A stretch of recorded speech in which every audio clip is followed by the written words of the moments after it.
$300. That's all Sharon had left after Dennis cleaned out the joint account and disappeared to Reno with a cocktail waitress named Brandy. $300. And a son who still asked when Daddy was coming home. She stood in the parking lot of the Sweetwater livestock auction, dust coating her boots, watching men bid on cattle like they were trading baseball cards. The Wyoming sun beat down merciless. August in cattle country meant heat that didn't quit, and men who didn't either. Sharon wasn't here to buy. She was here because the foreman at Broken Creek Ranch told her they needed a temp vet tech for large animal work. Cash under the table, no questions asked. Exactly what a divorced mother with a son and a failing bank account needed. Except when she showed up this morning at 6, the foreman looked at her like she'd grown a second head. Didn't call for no woman vet. I'm certified. 4 years at Colorado State. I can handle bulls, horses, anything you've got. Don't care if you got a degree from Harvard, lady. Position's filled. Leave it, Sharon. He walked away before she could argue. Before she could tell him she drove 4 hours through the night. Before she could explain that her neighbor was watching Eugene and charging by the hour. So now she stood here, watching her last option evaporate in the heat. Her phone buzzed. Text from Mrs. Kowalski. Eugene's asking about you. Says his stomach hurts. Think it's nerves. Sharon closed her eyes. Eugene, 8 years old. Diagnosed with anxiety after the divorce. Couldn't sleep without the hallway light on. Couldn't eat breakfast without asking if she was coming back. A child who'd learned too young that people leave. She typed back, "Tell him I'll be home by dinner." Pizza night. Another lie. She had maybe enough gas to get halfway back. Maybe. The auctioneer's voice cracked across the yard like a whip. Next lot, 2 Hereford bulls. Young, strong, good bloodlines. Both under 3 years. Start at $600 for the pair. Sharon turned toward the parking lot. She'd wasted enough time here. Then she heard it. A sound from the stock barn behind the auction ring. Not cattle.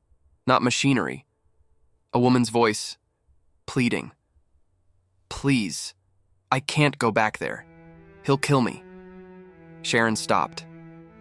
The auction continued behind her. Men bidding. Gavel cracking.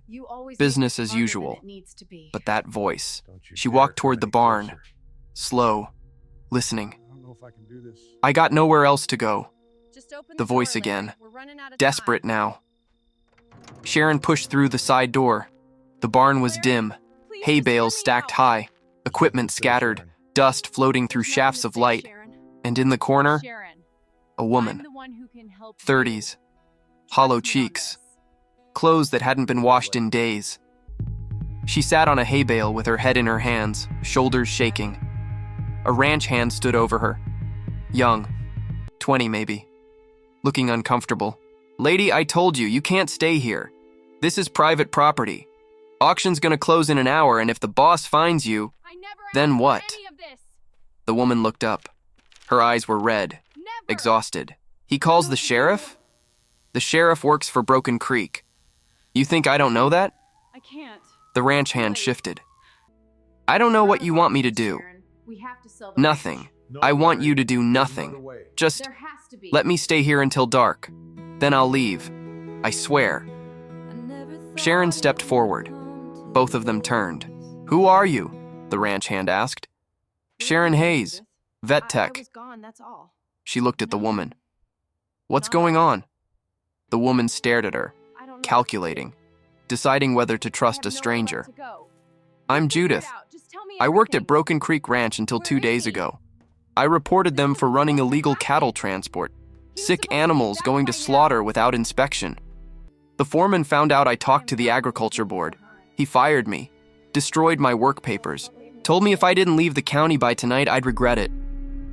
Sharon felt something cold settle in her chest. Regret it how? The kind of regret that ends with accidents. Broken Creek's got reach. Sheriff, county clerk, half the judges. If I stay, I disappear. Simple as that. The ranch hand looked at Sharon. I swear I didn't know. She was just sitting here when I came to check inventory. It's fine, Sharon said. She looked at Judith. Where were you planning to go? Anywhere. I've got a sister in Nebraska, but I don't have money for a bus ticket. Don't have ID anymore. Foreman took it when he fired me. Sharon's mind raced. $300. A quarter tank of gas. A motel room she couldn't afford past Friday. And a woman who'd done the right thing and was about to pay for it with her life. Come with me, Sharon said. Judith blinked. What? Come with me. I'm heading back to Cheyenne. You can stay with me and my son until we figure out your next move. Why would you do that? Because somebody needs to. The ranch hand looked between them. Lady, if Broken Creek finds out you helped her, then they'll have to find me first. Sharon held out her hand to Judith. You coming or not? Judith stared at the hand, then took it. They slipped out the side door while the auction raged on. Sharon led Judith toward her car, parked at the far edge of the lot. Wait here, Sharon said. I need to use the restroom. 2 minutes. Larry. Judith nodded. Sharon walked back toward the main building, past the auction ring where men were still bidding. You have to help me, $7.50. Larry. I can't let them take it. A voice from the rail. Sharon glanced over. A man stood there. Older. 50 maybe. Worn Carhartt jacket. Hat pulled low. The kind of man who looked like he'd been carrying something heavy for a long time. Going once. Going twice. Sold. 2 Hereford bulls to Larry Bowden. The man, Larry, walked toward the office to settle payment. Sharon kept moving, used the restroom, splashed water on her face, tried to figure out what the hell she was doing. When she came back out, Larry was standing by his truck, loading paperwork into the cab. Sharon didn't know why she stopped. Maybe because he looked like someone who understood loss. Maybe because she needed to know she wasn't completely insane for doing this. Excuse me, Sharon said. Larry turned. Yeah? Bless you, Larry. You just bought those bulls? Be safe. I did. Sharon hesitated. I'm about to do something really stupid. And I just wanted to check. Does helping someone in trouble always feel this reckless? Okay, get in, quick. Larry studied her for a long moment. Always, he said. But that don't make it wrong. Okay? Sharon nodded, started to walk away. Hold on. Larry reached into his wallet, pulled out $200 bills. I don't know what kind of trouble you're walking into, but this might help. Sharon stared at the money. Why? Because 6 years ago, my wife got thrown from a horse, broke her neck. I stood there screaming for help and nobody came. We were too far from the road, too far from anyone. His voice went quiet. She died in my arms because I couldn't save her and nobody was there to help. So if someone needs help now, I don't walk away. He pressed the money into Sharon's hand. Get wherever you're going, and be careful. Sharon's throat tightened. Thank you. Larry tipped his hat and climbed into his truck. Sharon walked back to her car. Judith was still there, waiting. Let's go, Sharon said. They pulled out of the parking lot just as the sun started to dip. Neither of them looked back. They made it halfway to Cheyenne before Judith finally spoke. Why'd you help me? I know it's hard. Sharon kept her eyes on the road. Thank you, Sharon. Highway stretched out ahead, flat and endless under the Wyoming sky. Because nobody else was going to. What the hell is this? Judith was quiet for a long moment. Then, Gotta keep moving. you don't even know me. I know enough. What's that supposed to mean? Almost there. Sharon glanced over. Means you tried to do the right thing and lost everything because of it. Go. Means you're scared and alone and don't know where to go next. She paused. That's enough. Judith stared out the window, hands pressed flat against her thighs, I don't know what still to shaking. do. I thought about calling my sister, Judith said quietly. But we haven't spoken in 2 years. Had a fight over something stupid. I don't even remember what it was about anymore. Just remember slamming the phone down and deciding I was done. She'll forgive you. You don't know that. Imagined it would come to this. No. But I know that when you show up needing help, real family doesn't ask questions first. I never Sharon told anyone smiled about sadly. it. At least that's what I tell myself about people. Judith wiped her eyes with the back of her hand. After I reported what I saw at Broken Creek, the foreman fired me the next day. know told it's me I was a hard. troublemaker, It's just so much. destroyed my work documents, Almost blacklisted there. me with every ranch in the Just a few more. region, said I'd never work in Wyoming I again. need to be sure. Sharon's hands gripped the wheel I'm so tighter. Sorry, Judith. So, you've been Thank running? You, Sharon. That Yeah, means a lot. for 2 days. My car broke down yesterday. Transmission. Had to leave it on Highway 26, walk 12 miles to that auction hoping someone would know someone hiring. Any job? Anything. And instead, you hid in a barn. I didn't know what else to do. Judith's voice cracked. I'm 34 years old, no ID, no references, no money. I've worked ranches since I was 18 and now I can't even get hired to muck stalls. Sharon pulled into a gas station. Used Larry's money to fill the tank. Bought 2 coffees and a bag of chips from the vending machine. When she got back in the car, Judith was staring at her hands. You okay back I had a son once, Yeah, Judith said quietly. thanks, Judith. Sharon stopped mid-sip. His name was Michael. He was 6 when he died. Leukemia. You've got this. Judith's voice went flat. My husband couldn't handle it. Left 3 months after the funeral. Said every time he looked at me, he saw what we lost.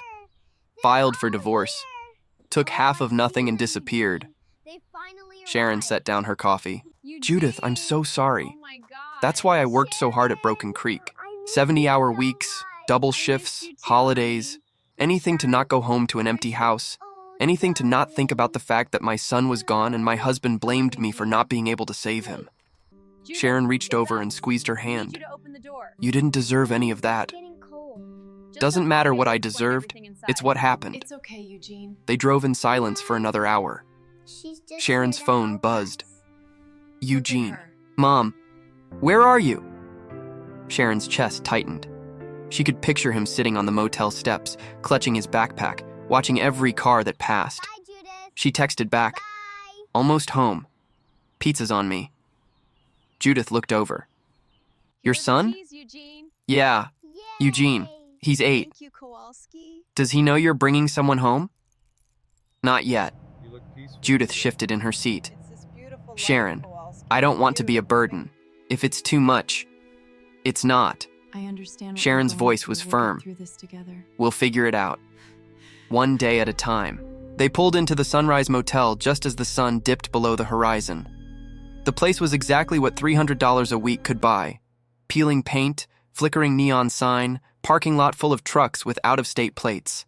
Eugene was waiting on the steps with Mrs. Kowalski. You haven't finished He saw the yet. car and ran before Sharon even put it in park. It's not homework. Mom! It's for you. Sharon opened the door and caught him, held him tight, breathed in the smell of his shampoo and the detergent Mrs. Kowalski used. What about it? I'm here. I'm here. Eugene Think pulled you'll be back, okay? looked at Judith through the window. We'll be just fine. Who's that? sweetie. I A promise. friend. Her name's Judith. Oh, wait. She's going to stay with us for a little while. Eugene studied Judith with the blunt honesty only 8-year-olds possess. She looks Makes sad. everything seem so much better, Sharon Eugene. crouched down to his level. Yeah? She is sad, and we're going to help her feel better. All right, Okay? here's 17. Okay. Wait, let me Eugene check. looked back 8, at Judith, That's 16 waved. and change. Judith waved back. Mm, Small, this is so uncertain. good. Mrs. Kowalski walked over, Not bad. keys jingling in her hand. Be careful, Eugene. He was good today. We Asked gotta about wait you for every the hour, but he was police. good. Thank you, Mrs. Kowalski. I'll settle up with you Friday. The older woman looked at Judith sitting in the passenger seat. I Then needed at to see Sharon. you. I know. Something passed between them. I was waiting. Understanding, I wanted to talk maybe. About what happened. Take care of yourself, I Sharon. want to talk. I will. Inside the No, motel it's room, okay, Gus. Sharon dropped I her know it's bag on the hard, but floor just and talk to pulled me, out her Sharon. phone. Yeah. Ordered Thank pizza you, with the Judith. last of Larry's money. 2 larges. Mm, 1 pepperoni for Eugene. it is. 1 cheese because safe that's here, what they could Sharon. afford. Judith sat on the edge of the bed, hands folded in her lap, Are you staring at the okay, worn Sharon? carpet. Yeah, I'm okay. Eugene sat sweetie. cross-legged on the floor, Fine. coloring in his You're notebook. safe now. He kept glancing up at Judith. Curious, but not intrusive. You're really staying here? He asked after a few minutes. I don't know Just what to for a do, little while, Eugene. Judith It's okay, said. Judith. Do you like pizza? We'll be okay. I don't know. Haven't had it in a long time. I don't know what to Eugene's eyes went wide. It's gonna be That's okay. really sad. We get pizza every Friday. Mom says it's our tradition. It's okay, Judith. Judith's I'm mouth here. twitched. Almost a smile. Yes, you That's a can. nice We'll do it tradition. together. It's okay. The pizza Judith. arrived 30 Let it minutes all later. out. We're Sharon here. paid with crumpled bills and loose change, carried the boxes inside. They ate on the bed.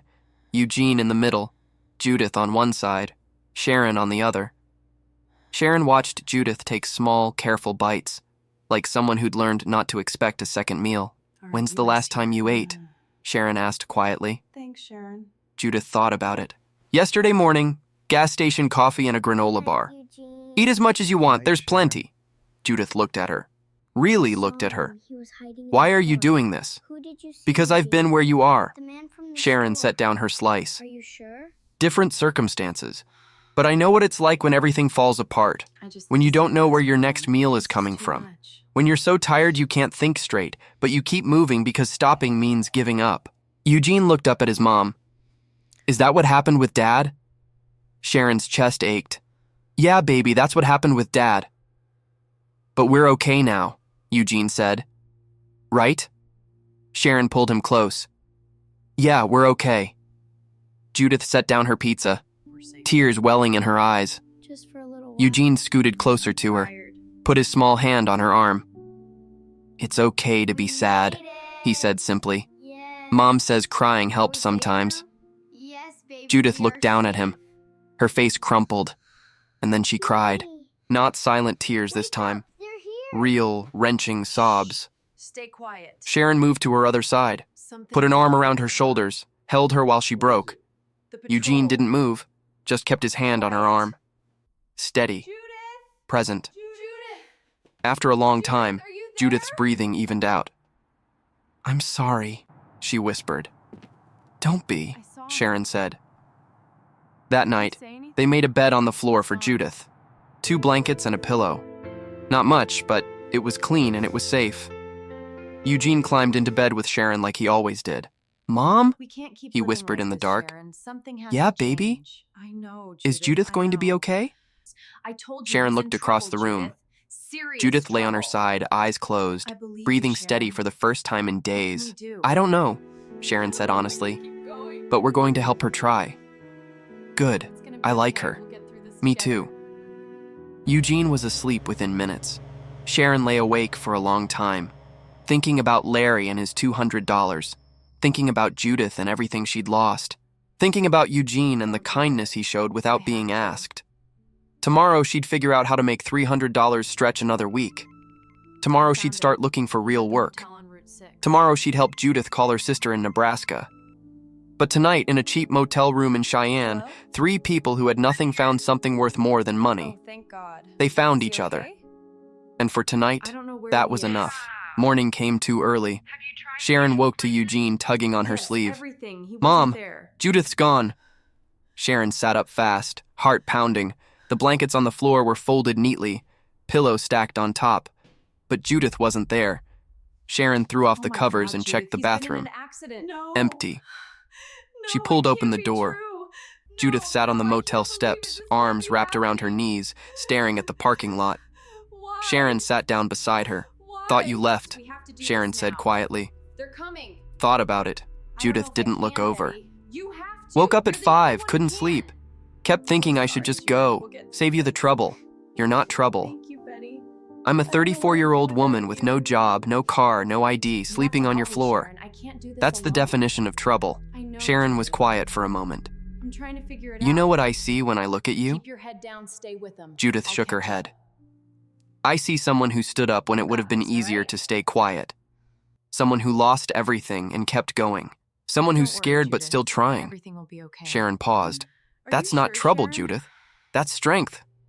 Judith's eyes Okay. filled with tears. Safe. "I don't feel strong." You're safe. Oh, thank Nobody God. does when they're in the Thank middle of God. it. They sat in silence as the sun Now. climbed higher. It's too late. A truck I'm rumbled here for past. you, Judith. A door Take a slammed deep somewhere breath. down the We'll row figure of this out rooms. together. "I need to call my sister," Judith said finally. "Okay." "I don't know what to say." "Start with hello. The rest will come." Back in the room, Judith borrowed Sharon's phone. Dialed a number she'd memorized years ago. It rang 4 times. Then, "Hello?" Judith's breath caught. "Betty? It's me, it's Judith." Silence on the other end. Then, "Judith? Oh my God. Where are you? I've been trying to reach you for weeks. Your old number's disconnected and... I know. I'm sorry. Everything's been... Judith's voice broke. Betty, I need help. Where are you? Cheyenne. I'm staying with someone who helped me, but I don't have anywhere to go and I... Come here. Betty's voice was firm, immediate. Come to Nebraska. Stay with me and Raymond. We've got the guest room. You can stay as long as you need.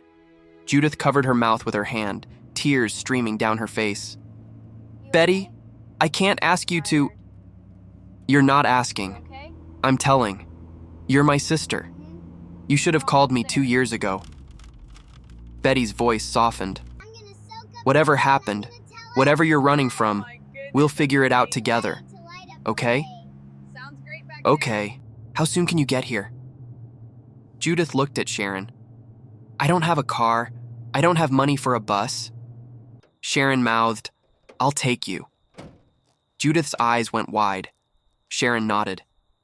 Hey, Betty, Judith said into the phone. I can be there tomorrow. My friend's going to drive me. Tell her thank you from me. I will. Eyes on him, Eugene. When Judith hung up, she handed the phone back to Sharon with shaking hands. See ya, Mom. She wants me to come, right now, no questions asked. That's what family does. Thank you. Sharon, you can't drive me to Nebraska. That's 6 hours. You don't have the gas money and... I've got enough from what Larry gave me. We'll make it work. Why are you doing this? Sharon looked at Eugene, still asleep on the bed. At this motel room that cost too much and gave too little. At a life built on hope and fumes and the belief that helping someone else was never the wrong choice. Because someone helped me once, Sharon said quietly. After Dennis left. After I lost the house. After I thought I had nothing left. A woman at the church gave me $300 and the address of this motel. Told me to use it to get back on my feet. Didn't ask for anything back, just said, when you can, help someone else. Sharon smiled. This is me helping someone else. Judith pulled her into a hug, held on tight. Thank you, she whispered. Good, yes. They left an hour later. Eugene in the back seat with his coloring book. Judith in the passenger seat with a borrowed jacket and a paper bag of sandwiches Mrs. Kowalski had made when she heard they were leaving. The highway stretched out ahead, long and flat and forgiving. Eugene sang songs from school. Judith laughed for the first time. Sharon drove and thought about second chances and sisters who forgave, and strangers who became family in the space of 2 days. 6 hours later, they pulled up to a farmhouse outside Lincoln. White siding, red barn, a woman standing on the porch with her arms crossed. Hello? Betty. Who Judith is opened the this? door slowly, stepped out. Betty came down the steps. Didn't run, didn't rush. Wait, Just walked straight to her sister and wrapped her What's that? arms around her. I saw him last night. You're in here, East Ridge. Betty Are you said. sure it was him? I'm here. Yes, he looked changed. Sharon He watched had to from move the quickly. car. Okay. I'll Eugene meet you pressed there. his Be face careful. against the window. Decisions are hard to come by. Is that her sister? Eugene asked. But this one. Yeah. She looks needs nice. to be made. She is. I saw him Betty last looked over night. Judith's shoulder at Sharon, He's got what we mouthed, need. Uh-huh. Thank Are you. Sure we can trust him? Sharon We nodded. don't have a Judith choice. pulled back, turned, walked to the car. I don't know how to thank you, Judith said. You already did, by making the call, by showing up. Sharon squeezed her hand. Yes, I have. You're going it. to be I okay, know Judith. What to do. I hope I'll so. make it happen. I know so. You just don't understand. They said goodbye on a dirt driveway in There's Nebraska nothing with to the sun understand, setting Sharon. behind the It has to barn. be this way. Sharon and Eugene drove back to Cheyenne through the dark. Eugene fell asleep 2 hours in. Sharon drove with the window cracked, cool air on her face, thinking about Larry and his $200 that had carried them farther than money ever should. When they pulled into the motel parking lot just before midnight, Sharon's phone buzzed. A text from an unknown number. This is Judith. Betty let me use her phone. I'm safe. I'm home. Wasn't safe. Thank you for giving me the chance to get here. But we have I to won't try forget it. what you did. Please. Sharon typed back, You sure about take care of yourself, I don't know. It and looks call like your you're sister in- more We often. don't have a I choice, will. Sharon. Jess, Promise. Be careful. Sharon looked at Eugene sleeping in the back seat. At the motel room that still waited. At a life that was hard and uncertain and worth fighting for. She carried Eugene inside, Did it. tucked him into bed, and for the first time in 2 days, Sharon Hayes slept without worrying about what came next. 3 days later, Sharon's phone rang. Unknown number. I know. Wyoming area code. Good. She almost didn't answer. Look what you Then built, did. Eugene. It's wonderful. Hello? I made a Miss Hayes? tower. This is Larry Bowden. Wanna add another We one? met at the Sweetwater auction. I recognize Sharon this. sat up straighter. Where did Mr. you get Bowden. this? Yes, I remember. Where did Call you me get Larry. this? Listen, I'm calling because I've been thinking about what you did. Helping that woman. Taking her all the way to Nebraska. He paused. That took guts. I just did what needed doing. Most people don't. Larry cleared his throat. I've got a proposition for you if you're interested. I don't know Sharon's what to heart do. started beating faster. I'm listening. I run a small cattle operation about 40 miles outside Casper. Just me and 200 head. Been short-handed since my ranch manager quit last month. Took a job in Colorado with better pay. I need someone who knows animals, someone I can trust. Sharon gripped the phone tighter. I'm a vet tech, not a ranch manager. I know, but you've got something more important than experience. You've got character. And out here, that matters more than a resume. Larry's voice was steady. Job comes with a salary. $1,500 a month. Small house on the property, 2 bedrooms.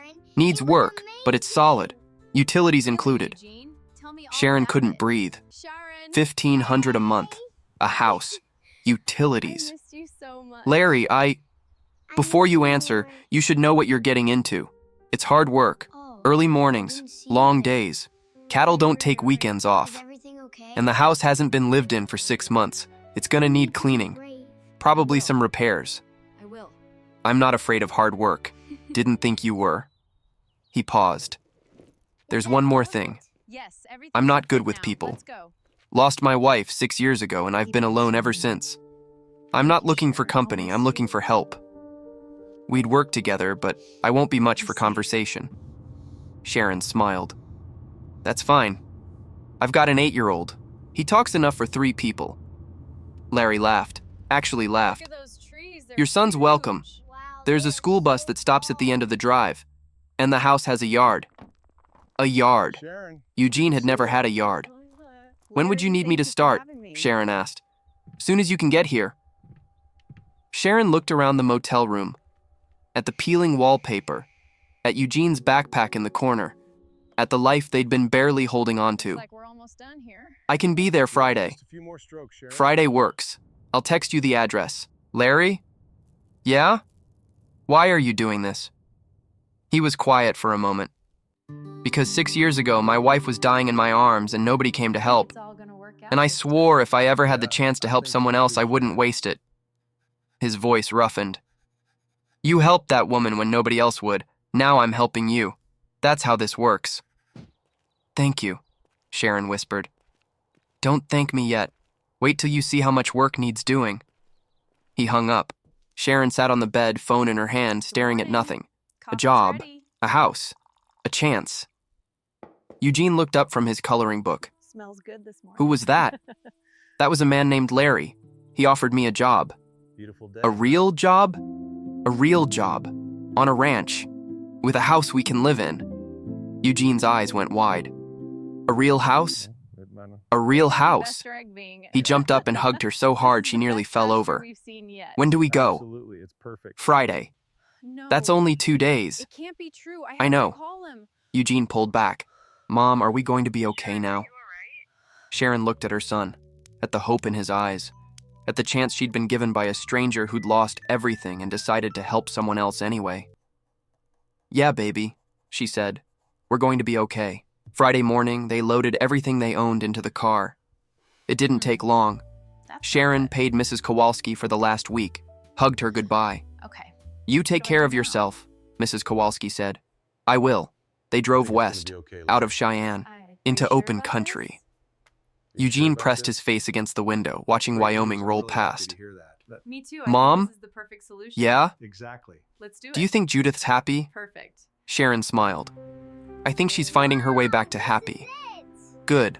I liked her. Gene, over here. Me too. Hi. 2 hours later, they turned onto a dirt road marked with a weathered sign, Bowden Ranch. Hi, Legend. The house came into view. Small, Hi, Larry. white, porch sagging slightly on one side. But the windows were clean, the door was painted, and in the yard, someone had planted flowers. Larry stood on the porch, hat in hand. You have to Sharon listen to me. parked and got out. "Welcome to Bowden Ranch," Larry said. Sharon looked at the house, We at the can barn beyond it, make this at the work. endless We just sky need to stretching in every pool our direction. resources. You're "It's right, perfect," we she can. said. I'm so glad Larry we're all smiled, together. small but real. "Let me show you around." Yes. Eugene ran ahead, shouting about the yard. Sharon followed, This now, Sharon. and for the first time in longer than she could remember, the future didn't feel like something to survive. It felt like Sharon, something to this build. doesn't add up. 6 months later, No, Larry. Sharon stood on the porch of But the ranch house, do you coffee in understand hand, what this means? watching the sun rise over the pasture. The house didn't sag anymore. Sure, I have to tell you. Larry had fixed the porch in October. Larry, Sharon had painted the shutters in November. what is it? Eugene had planted more flowers in December, even though Larry told him they wouldn't bloom till spring. He'd been right. Yes, Larry. Now it was February, I and the know, yard Sharon. was still I'll let you brown, when you get back. but the house was warm, and it was theirs. Inside, Clear to Eugene proceed. sat at the kitchen table doing homework. Thank God. His anxiety hadn't disappeared, but it had quieted. He slept through the night now, Sharon, thank you for didn't this. ask every morning if they were leaving. Coming in today. Larry walked up from the barn, boots caked in Bye, mud. honey. Sweet Morning. dreams. "Morning," To Sharon Mom. said. "Coffee's fresh." "Appreciated." He poured himself a cup and stood beside her on the porch. They didn't talk much, didn't need to. 6 months of working side by side had taught them how to communicate without words. "Herd's looking good," I know. Larry said after a while. "They are. That calf born last week is strong. Gonna be a good bull someday." Night, sweetie. Larry nodded. Night, Mom. "You've got an eye for it." Sharon smiled. "Learned from the best." Her phone buzzed. Text from Judith. Well, we "Betty and I made are it, planning a you. trip to Wyoming in April. Our Can we new come home, visit? Sharon. I want Eugene to meet my niece." Sharon typed back, "Absolutely. Stay as long as you want. Thank you. For everything. I start my new job Monday. Veterinary assistant at a clinic in Lincoln. I'm so proud of you. Couldn't have done it without you." Sharon looked at the message for a long time, then tucked the phone away. "That the woman you helped?" Hello. Larry asked. Hello. "Yeah, I'm here. she's What doing do you need? good. Got a job. No, I Living with her understand. I'm sister. so sorry. Coming to visit in April." Larry nodded. "Good. That's real good." Eugene appeared in the doorway. "Mom, I finished my math. Can I go see the horses?" "Stay out of the mud." "I will." It's just so wonderful to He hear ran from off you. toward the You barn, too. I miss backpack it bouncing. so much. Larry It's watched him go. better. He's a good kid. You wouldn't believe He what is. happened today. It was just You've done right ridiculous. by Oh, him. tell me, I'm dying to Sharon's know. throat And then he tightened. said, "No, Trying I wish I to. could be there with you." Larry set down his coffee. Me too, Sharon. "Sharon, Just I've been hearing your meaning to voice talk to you helps. about something." Her chest tightened. "Okay. The ranch has been doing better since you got here. Cattle are healthier. Operations running smoother. Remember this swing? And I've been Yeah, I thinking do. about It's expanding. been a while. Maybe another 100 head. But I can't do it alone." Back. Sharon waited. "I'd like to make you a partner, not just an employee, a real partner. 50-50. Your name on the deed. Equal say in decisions." He looked at her. "You've earned it." Sharon couldn't speak. "You don't have to answer now," Larry said quickly. "Think about it. Talk to Eugene. Sharon, It's a big decision." See ya. "Larry." Larry, thank you Sharon's for voice having was me. steady. "I don't need to We think about it. can Yes. make this work. He We just blinked. need to pool Yes? our resources. Yes. You're right. We I'd be can. honored." Decisions Something are hard to crossed come Larry's by, face. Relief, but maybe. this one Or gratitude. needs Then to it be settled. made. He held out his I need hand. to see you. Sharon I shook know. it. I was "Partners," waiting to ask, and Larry we have to said. talk about what happened. "Partners." I don't wanna That talk. night, Sharon tucked Eugene into bed in his room. His room, with posters on the walls and books on the shelf, and a window that looked out at the stars. Keep your head Mom? down. Stay with them. I'll catch "Yeah, up. baby? Are we going to stay here You forever?" got this, all right? Sharon smoothed his hair back. "I don't know about forever, but we're staying as long as we Looks like want we're to. almost done here. This is home now." Just a few more strokes, Sharon. Eugene smiled. We're clear. "Good. Of our seat. I like it here." Thank "Me God. too." She kissed I his didn't think forehead we and were turned gonna off the make it. light. Stood in the doorway for a moment, watching him breathe. 6 months ago, they'd had $300 in a motel room. Now they had a home, Larry. a future, a place where they belonged. Sharon walked back to the kitchen, made herself tea, sat at the table with the ranch ledgers spread out in front of her. Numbers that made sense now, a business that was growing, Coming in today. A life that was My stable. pleasure. I appreciate it. Her phone buzzed one more time. Unknown number. She answered. Hello? Sharon Hayes? Yes? This is Betty, Judith's sister. I just wanted to call and say thank you for what you did, for bringing her home to me. Sharon's eyes filled with tears. You don't have to thank me. Yes, I do. You saved her life, and I'll never forget it. They talked for 20 minutes about Judith's new job, about Eugene, about the ranch, about second chances and family and the way strangers become something more when they choose to care. When Sharon hung up, she sat in the quiet kitchen and let herself cry, not from sadness, from gratitude. For Larry, who'd seen character instead of credentials. For Judith, who'd reminded her that courage looked like asking for help. For Eugene, who'd taught her that kindness didn't need permission. For the life they'd built from nothing but hope and stubbornness and the refusal to give up. Outside, the Wyoming wind whispered through the grass. Inside, Sharon Hayes sat at her kitchen table in her home on her ranch. And for the first time in years, she wasn't running from anything. She was exactly where she was supposed to be,